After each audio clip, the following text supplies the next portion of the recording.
नमस्कार, जोहार। मैं उमेश कुमार झा, आप देख रहे हैं झारखंड लाइव और मैं आपके लिए फिर झारखंड की कुछ नई बड़ी खबरों को लेकर आया हूं। तो बने रहिए इस वीडियो के अंत तक मेरे साथ और देखिए पूरी रिपोर्ट। पहली खबर संसद में रामनवमी में सरकार द्वारा प्रतिबंध को लेकर हो रहे जोरदार हंगामे को लेकर है। झारखंड विधानसभा के बजट सत्र का 14वां दिन हजारीबाग की रामनवमी में लगाए गए प्रतिबंधों को लेकर विपक्ष के हंगामे के साथ शुरू हुआ। सदन की कार्रवाई शुरू होने से पहले ही सदन के बाहर भाजपा के विधायकों ने प्रतिबंध हटाने की मांग को लेकर जमकर हंगामा किया। विधायकों ने हजारीबाग की रामनवमी को विश्व प्रसिद्ध बताते हुए वहां लगाए जा रहे प्रतिबंधों पर कहा कि यह सरकार गूंगी बहरी सरकार है जो तुष्टीकरण की राजनीति कर रही है। फिर सदन की कार्रवाई शुरू होने के बाद सदन के भीतर भाजपा के विधायकों ने जय श्री राम के नारे लगाए और इस मुद्दा को उठाया। हजारीबाग के विधायक मनीष जायसवाल ने कहा कि यह गूंगी बहरी सरकार है और केवल वोट बैंक का राजनीति कर रही है। उन्होंने कहा कि दो चीजें स्पष्ट है, पहला कि ये राम के नाम पर कांग्रेस का वोट साफ करने की कोशिश कर रही है और दूसरा एक समुदाय विशेष को खुश करने के लिए हिंदू त्योहार का दमन कर रही है। इसके पहले सरस्वती पूजा में भी ऐसा हुआ था, अब रामनवमी में भी ऐसा किया जा रहा है। रामनवमी को लेकर बीते दिन हजारीबाग में डीसी ने प्रेस कॉन्फ्रेंस में कहा था कि लाउड स्पीकर अलाउड है, ताशा अलाउड है, ढोल बजाने अलाउड है, आप गाना भी बजा सकते हैं लेकिन डीजे नहीं बजा सकते हैं। इस पर सवाल करते विधायक ने कहा, जब आपने गाना बजाने की अनुमति दे दी है तब आपको डीजे बजाने देने में क्यों चिढ़ है? कहीं ना कहीं यह दूसरे समुदाय को खुश करने की कोशिश है, ये हिंदुओं की आस्था से खिलवाड़ कर रहे हैं। साथ ही उन्होंने राज्य सरकार को कहा कि हजारीबाग की जनता रामनवमी को लेकर काफी संवेदनशील है। आपने हिंदुओं की भावनाओं के साथ खेलने का काम किया है जिससे हजारीबाग के लोगों के अंदर आग से सुलग रही है। आपको बता दूं, विधायकों ने हजारीबाग में आयोजित होने वाले विश्व प्रसिद्ध रामनवमी की शोभा यात्रा के दौरान डीजे नहीं बजाने और वृहद स्तर पर जुलूस नहीं निकालने के सरकार के आदेश को अविलंब रद्द करने की बात कही। इस पर विधायक रणधीर सिंह ने कहा कि भगवान श्री राम के ऊपर राजनीति नहीं होनी चाहिए। जब से झारखंड में जेएमएम यानी झारखंड मुक्ति मोर्चा, कांग्रेस और राजद यानी राष्ट्रीय जनता दल के गठबंधन वाली सरकार आई है, तब से हर वर्ष हजारीबाग में आयोजित होने वाले रामनवमी के जुलूस पर अलग अलग तरह से प्रतिबंध लगाकर हिंदुओं को दबाने का प्रयास किया जा रहा है, जो भारतीय जनता पार्टी उन्हें कभी नहीं होने देगी। अगली खबर सदन में उठ रहे बेरोजगारों को भत्ता देने के मामले को लेकर है। सरकार की ओर से राज्य के बेरोजगारों को भत्ता देने का मामला आयसू विधायक सुदेश महतो ने सदन में उठाया। उन्होंने श्रम मंत्री सत्यानंद भोक्ता को चुनौती देते हुए कहा कि वे बताएं कि 3 सालों में अब तक वह कितने बेरोजगारों को यह भत्ता मिला है। आपको बता दूं, सरकार ने 2021-22 की बजट में ही स्नातक यानी कि ग्रेजुएशन पास बेरोजगारों को 5,000 और स्नातकोत्तर यानी पीजी पास बेरोजगारों को सालाना 7,000 देने की बात कही थी। मौजूदा वित्त वर्ष में इसके लिए 146 करोड़ रुपए का प्रावधान भी किया गया है। सुदेश महतो ने इस सवाल का जवाब देते हुए श्रम मंत्री सत्यानंद भोक्ता ने कहा कि 2020-21 में नियोजन सेवा का विस्तार करने के लिए 12,320 लाख का बजट रखा गया था, जो लौटा दिया गया। उसके बाद मुख्यमंत्री प्रोत्साहन योजना के तहत 8,766 लाख का बजट रखा गया था, उसे भी लौटा दिया गया।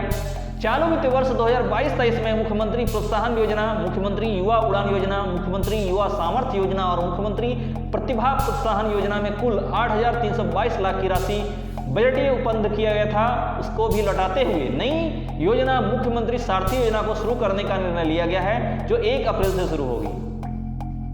श्रम मंत्री सत्यानंद भोक्ता ने जवाब पर विधायक सुदेश महतो ने कहा कि सरकार ने 3 सालों में बेरोजगारी भत्ता देने की जगह केवल योजनाओं का नाम ही बदलती रही है। आज तक एक भी युवा को बेरोजगारी भत्ता नहीं मिला है। फिर सुदेश महतो ने सारथी योजना के बारे में जानकारी मांगी, जिस पर उन्होंने बताया कि गैर आवासीय प्रशिक्षण पर जाने वाले बेरोजगार युवाओं को उनके घर से प्रशिक्षण केंद्र तक आने जाने में प्रति माह 1,000 रुपये की राशि डीबीटी के माध्यम से दी जाएगी आने जाने के लिए। प्रशिक्षण के बाद सफल अभ्यर्थियों को 3 महीने के अंदर रोजगार नहीं मिलने की स्थिति में अधिकतम 1 साल तक प्रति माह 1,000 रुपये दिए जाएंगे और वहीं युवतियों यानी कि लेडीज़ों को यानी कि लड़कियों को और दिव्यांगों को प्रति माह 1,500 रुपये प्रोत्साहन भत्ता दिया जाएगा। अगली खबर धनबाद से रेलवे और धनबाद नगर निगम को लेकर है। गर्मी आते ही पेयजल की समस्या शुरू हो जाती है।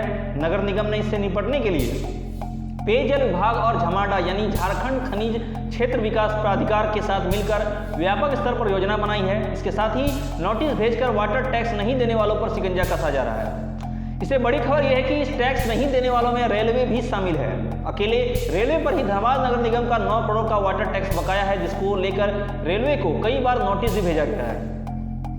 आपको बता दूं, पिछले वर्ष रेलवे ने 57,21,628 रुपये का टैक्स भरा था और अभी भी 9,36,70,427 रुपये बाकी है।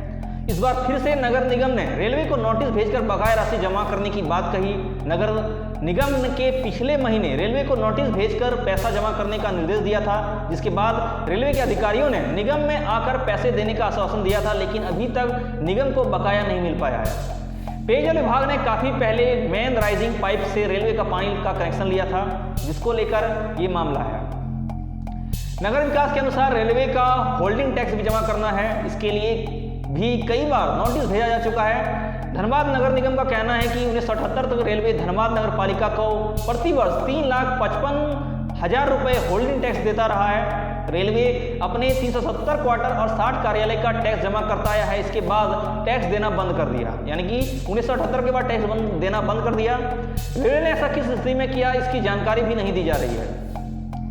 धनबाद नगर निगम ने टैक्स को लेकर रेलवे के साथ पहले पत्राचार किया। नगर निगम ने रेलवे से कहा था कि झारखंड कार्यपालिका संपत्ति कर नियमावली 2013 के अनुसार राज्य एवं केंद्र सरकार के कार्यालयों को होल्डिंग यानी कि प्रॉपर्टी टैक्स देना अनिवार्य है। नगर आयुक्त सत्येंद्र कुमार का इस मामले में कहना है कि नगर निगम में अगर आप सेवाओं का लाभ उठा रहे हैं तो टैक्स देना होगा। सभी को होल्डिंग एवं वाटर टैक्स जमा करने के लिए समय समय पर नोटिस भेजा जा रहा है, जो कि एक सतत प्रक्रिया है और होती रहेगी। अगली खबर पाकुड़ में आने वाले बरहड़वा नगर पंचायत में नगर विकास विभाग की योजना में घोटाले को लेकर है। नगर विकास मंत्री आलमगीर आलम ने विधानसभा क्षेत्र पाकुड़ में आने वाले बरहड़वा नगर पंचायत में नगर विकास विभाग की योजना में एस्टीमेट घोटाले का खुलासा हुआ है। बरहड़वा नगर पंचायत के वार्ड नंबर 14 में लब्दा में असमल्ला पोखर के रेनोवेशन यानी नवीनीकरण के लिए करीब 65 लाख रुपए का एस्टीमेट बना दिया। यह तालाब 230 गुना 190 फीट यानी और 175 गुना 173 फीट का क्षेत्रफल का है और गहराई 5 फीट की है।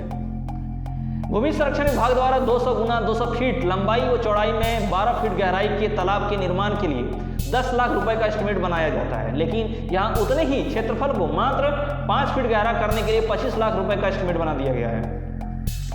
यह वह भी तब जब तालाब पहले से मौजूद है। एस्टीमेट में तालाब से निकलने वाली मिट्टी को दूर फेंकने का प्रावधान किया गया था। इसके अलावा तालाब में मौजूद पानी को भी सुखाने के लिए राशि का प्रावधान किया गया था। 25 लाख रुपए के एस्टीमेट में 5 फीट की जगह 3 फीट की खुदाई की गई थी। ग्रामीणों ने इस मामले की शिकायत नगर पंचायत की कार्यपालक पदाधिकारी, उपायुक्त व अन्य पदाधिकारियों से की। उसके बाद शिकायत के बाद सेंसर ने फिर जेसीबी मशीन लगाकर तालाब की 5 फीट गहरा कर दिया है। इस मामले के संज्ञान आने के बाद उपायुक्त ने कार्यपालक पदाधिकारी देवराज गुप्ता से मामले की जांच रिपोर्ट मांगी थी। देवराज गुप्ता ने 3 सदस्यीय जांच टीम का गठन किया था, जिसमें सहायक अभियंता अरविंद मुर्मू, कनीय अभियंता प्रेम कुमार और नगर पंचायत के पदाधिकारी विजय कुमार शामिल थे। जांच रिपोर्ट उपायुक्त को उपलब्ध करा दी गई है, जिसके बाद वह संतुष्ट नहीं है। उन्होंने मामले की उच्च स्तर जांच करने की बात कही है।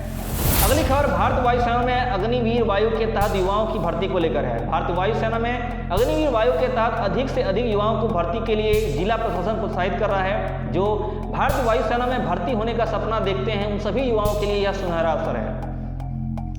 नई भर्ती के लिए रजिस्ट्रेशन 31 मार्च तक किया जा सकेगा। भर्ती के लिए ऑनलाइन परीक्षा का आयोजन 20 मई से शुरू होगा। इसके लिए कुछ बातों का खास तौर पर ध्यान रखना होगा आपको, मैं आपको बताता हूं। इस भर्ती के लिए आवेदन करने वाले युवाओं की उम्र 17.5 साल से 21 साल के बीच होनी चाहिए, यानी 26 दिसंबर 2002 से 26 जून 2006 तक जन्मे उम्मीदवार ही भारतीय वायुसेना के अग्निवीर वायु के भर्ती में आवेदन कर सकते हैं।